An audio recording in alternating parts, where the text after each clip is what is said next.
ଚାଲନ୍ତୁ ଆଜି ଶୁଣିବା ପୁଣି ମହାଭାରତର କିଛି ଅଂଶ ଆଉ ଭଗବତ ଗୀତାର ପ୍ରଥମ ଅଧ୍ୟାୟ।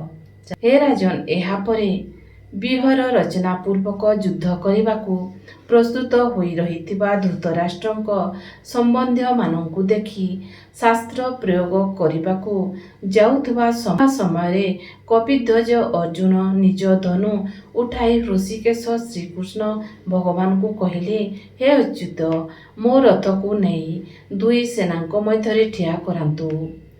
ଏହି ଯୁଦ୍ଧ ରୂପକ ବ୍ୟାପାରରେ ମୋତେ କାହା ସହିତ ଯୁଦ୍ଧ କରିବାକୁ ହେବ? ଯୁଦ୍ଧ କ୍ଷେତ୍ରରେ ଠିଆ ହୋଇଥିବା ସେହି ଯୁଦ୍ଧଭିଳାଷୀ ବିପକ୍ଷୀ ଯୋଦ୍ଧାମାନଙ୍କୁ ଯେ ପର୍ଯ୍ୟନ୍ତ ମୁଁ ଭଲ ରୂପେ ଦେଖି ଚିହ୍ନି ନ ନେଇଛି ସେ ପର୍ଯ୍ୟନ୍ତ ରଥ ଠିଆ କରାନ୍ତୁ। ଦୁର୍ବୁଦ୍ଧି ଦୁର୍ଯ୍ୟୋଧନଙ୍କର ଯୁଦ୍ଧରେ ଆକାଂକ୍ଷୀ ହୋଇ ଯେଉଁ ରାଜାମାନେ ଏହି ସେନାର ଆସିଛନ୍ତି ସେହି ଯୋଦ୍ଧାମାନଙ୍କୁ ମୁଁ ଟିକିଏ ଭଲ କରି ଦେଖିବି। ସଞ୍ଜୟ କହିଲେ, ହେ ଧୃତରାଷ୍ଟ୍ର, ଅର୍ଜୁନ ଏପରି କହିବାରୁ ଭଗବାନ ଶ୍ରୀକୃଷ୍ଣ ଦୁଇ ସେନାଙ୍କ ମଧ୍ୟରେ ଭୀଷ୍ମ ଓ ଦ୍ରୋଣାଚାର୍ଯ୍ୟଙ୍କ ସମ୍ମୁଖରେ ତଥା ସମସ୍ତ ରାଜାଙ୍କ ସମ୍ମୁଖରେ ଉତ୍ତମ ରଥଟି ଠିଆ କରାଇ ଦେଇ କହିଲେ, ହେ ପାର୍ଥ, ଯୁଦ୍ଧ ପାଇଁ ଏକତ୍ରିତ ହୋଇଥିବା ଏହି କୌରବମାନଙ୍କୁ ଦେଖ। ତାପରେ ପୃଥାପୁତ୍ର ଅର୍ଜୁନ ସେହି ଉଭୟ ସେନା ମଧ୍ୟରେ ବିଦ୍ୟମାନ ପିତୃ ପିତାମହ ଆଚାର୍ଯ୍ୟ ମାମୁଁ ଭାଇ ପୁଅ ନାତି ମିତ୍ର ଶ୍ୱଶୁର ହୃଦୟମାନଙ୍କୁ ହିଁ ଦେଖିବାକୁ ପାଇଲେ। ସେହି ଉପସ୍ଥିତ ସମସ୍ତ ବନ୍ଧୁଙ୍କୁ ଦେଖି କୁନ୍ତୀପୁତ୍ର ଅର୍ଜୁନ ଅତ୍ୟନ୍ତ କରୁଣା ପରବଶ ହୋଇ ଶୋକ କରୁ କରୁ କହିଲେ, ହେ କୃଷ୍ଣ, ଯୁଦ୍ଧ କ୍ଷେତ୍ରରେ ଦୃଢ଼ ଭାବରେ ଦଣ୍ଡାୟମାନ ହୋଇଥିବା ଏହି ଯୁଦ୍ଧବିଳାସୀ ସ୍ୱଜନ ସମୁଦାୟକୁ ଦେଖି ମୋର ଅଙ୍ଗମାନେ ଶିଥିଳ ହୋଇଯାଉଛି, ମୁଖ ଶୁଖିଯାଉଛି ଓ ଦେହର କମ୍ପ ତଥା ରୋମାଞ୍ଚ ଜାତ ହେଉଛି। ହାତରୁ ଗାଣ୍ଡିବ ଧନୁ ଖସି ପଡ଼ୁଛି, ଚର୍ମ ବି ଭୀଷଣ ଜ୍ୱାଳା କରୁଛି ତଥା ମୋର ମନ ଘୂର୍ଣ୍ଣିତ ପରି ଲାଗୁଛି।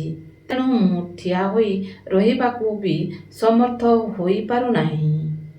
ହେ କେଶବ, ମୁଁ ଲକ୍ଷଣ ସବୁକୁ ବିପରୀତ ହିଁ ଦେଖୁଛି। ଯୁଦ୍ଧରେ ସ୍ୱଜନ ସମୁଦାୟକୁ ମାରିବାରେ କୌଣସି କଲ୍ୟାଣ ବି ଦେଖିପାରୁନାହିଁ। ମୁଁ ବିଜୟ ଚାହୁଁନାହିଁ କି ରାଜ୍ୟ ତଥା ସୁଖ ମଧ୍ୟ ଚାହୁଁନାହିଁ। ହେ ଗୋବିନ୍ଦ, ଆପଣ ଏପରି ରାଜ୍ୟରେ କି ପ୍ରୟୋଜନ ଅଥବା ଏପରି ଭୋଗମାନଙ୍କରେ ଓ ଜୀବନରେ ବି କି ଲାଭ ଅଛି? ଆମେ ଯେଉଁମାନଙ୍କ ପାଇଁ ରାଜ୍ୟଭୋଗ ଓ ସୁଖାଦି ଅଭିଳାଷ କରୁଛୁ, ସେହିମାନେ ଧନ ଓ ଜୀବନର ଆଶା ପରିତ୍ୟାଗ କରି ଯୁଦ୍ଧ କରିବାକୁ ଠିଆ ହୋଇଛନ୍ତି।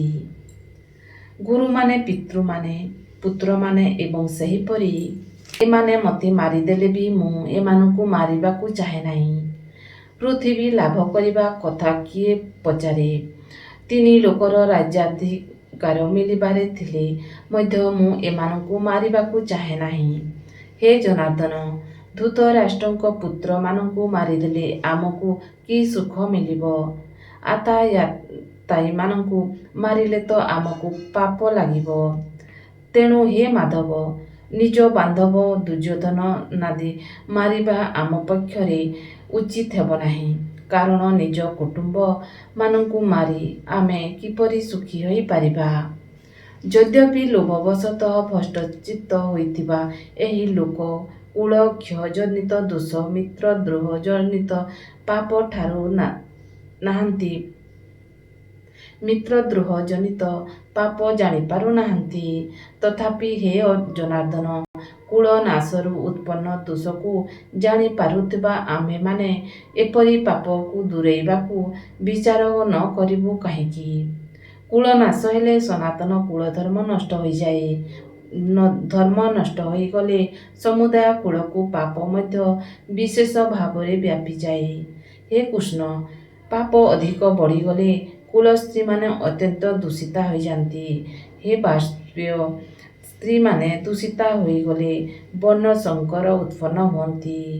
କୁଳନାଶକାରୀମାନଙ୍କ କଥା କୁଳକୁ ନରକକୁ ନେଇଯିବା ଲାଗି ହିଁ ବର୍ଣ୍ଣ ସଂକର ଜାତ ହୋଇଥାଏ। ପିଣ୍ଡ କ୍ରିୟା ଓ ଜଳଦାନ କ୍ରିୟା ଲୁପ୍ତ ହୋଇଯିବାରୁ ପିତୃଲୋକମାନେ ଶ୍ରାଦ୍ଧ ତର୍ପଣକୁ ବଞ୍ଚିତ ହୋଇ ଅଧୋଗତି ପ୍ରାପ୍ତ ହୁଅନ୍ତି। ଏହି ବର୍ଣ୍ଣ ସଂକର କାରକ ଦୋଷମାନଙ୍କ ଦ୍ୱାରା କୁଳଘାତକମାନଙ୍କର ସନାତନ କୁଳଧର୍ମ ଜାତିଧର୍ମ ନଷ୍ଟ ହୋଇଯାଏ। ହେ ଜନାର୍ଦ୍ଦନ, ଯେଉଁମାନଙ୍କର କୁଳଧର୍ମ ନଷ୍ଟ ହୋଇଯାଇଛି କି ସେମାନଙ୍କର ଅନିଶ୍ଚିତ କାଳ ପର୍ଯ୍ୟନ୍ତ ନକରାବାସ ହୋଇ ବୋଲି ଆମେ ଶୁଣି ଆସୁଛୁ। ହାୟ କି ଦୁଃଖର କଥା! ଆମେମାନେ ବୁଦ୍ଧିମାନ ହୋଇ ମଧ୍ୟ ମହାପାପ କରିବାକୁ ପ୍ରସ୍ତୁତ ହେଇଯାଉଛୁ। ରାଜ୍ୟ ଓ ସୁଖ ପ୍ରାପ୍ତି ଲୋଭରେ ଆମେ ନିଜର ଆତ୍ମୀୟ ସ୍ୱଜନଙ୍କୁ ମାରିଦେବାକୁ ଉଦ୍ୟତ ହେଇଯାଉଛୁ। ଯଦି ମୋ ପରି ନିରସ୍ତ୍ର ପ୍ରତିକାର ରହିତ ଲୋକଙ୍କୁ ଧୃତରାଷ୍ଟ୍ରଙ୍କ ଶସ୍ତ୍ରଧାରୀ ପୁତ୍ରମାନେ ଯୁଦ୍ଧରେ ମାରିଦିଅନ୍ତି, ତେବେ ବି ତାହା ମୋ ପକ୍ଷରେ ଅଧିକ ମଙ୍ଗଳକର ହେବ। ସଞ୍ଜୟ କହିଲେ, ରଣଭୂମିରେ ଶୋକରେ ଉଦ୍ବିଗ୍ନ ମନା ଅର୍ଜୁନ ଏଭଳି କହି ବାଣ ସହିତ ଧନୁ ତ୍ୟାଗ କରି ରଥର ପଛପଟେ ବସି ପଡ଼ିଲେ। ଯଦି ଆଜିର ଭିଡ଼ିଓ ପସନ୍ଦ ଆସିଲା ତାହେଲେ ଲାଇକ୍, ସବସ୍କ୍ରାଇବ୍ ଓ ସେୟାର କରନ୍ତୁ ବନ୍ଧୁ। ଜୟ ଶ୍ରୀକୃଷ୍ଣ।